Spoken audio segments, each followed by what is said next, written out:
Quand elle sera à un séquille de 1 cm, donc, je pourrai la récolter. Donc elle pousse très bien. Actuellement, les temps sont vraiment idéaux pour pouvoir faire une récolte de spiruline.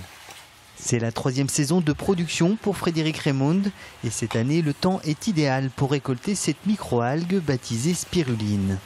La spiruline est vraiment quelque chose d'ancestral, même préhistorique, car elle a 3,5 milliards d'années sur la planète. En fait, on l'appelle microalgue, mais elle est vraiment classée dans le règne des cyanobactéries.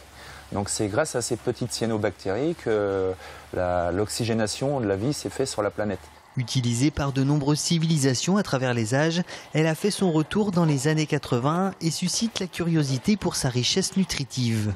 Pouvant pallier à de nombreuses carences alimentaires, elle est rapidement envisagée comme une solution pour lutter contre la faim dans le monde.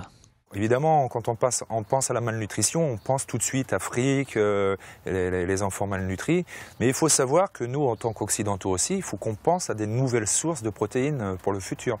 Donc la spiruline et les algues, entre autres, seront une alimentation du futur, car c'est des sources de protéines énormes à avoir dans son assiette maintenant. Poussant naturellement en Afrique et en Équateur, sa culture artisanale s'est développée en France.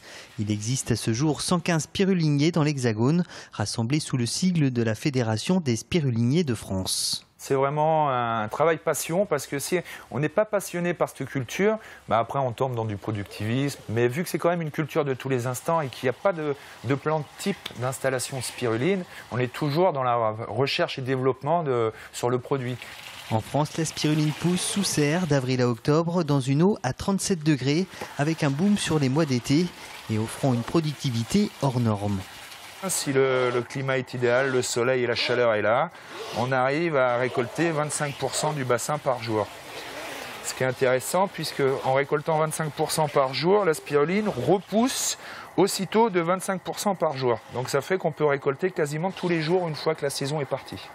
Ici, sur 300 mètres de bassin, il devrait produire cette année 250 kg de spiruline sèche. À Sigournay, un autre bassin est actuellement en expérimentation. Couplé avec une unité de méthanisation, ce dernier devrait pouvoir produire toute l'année.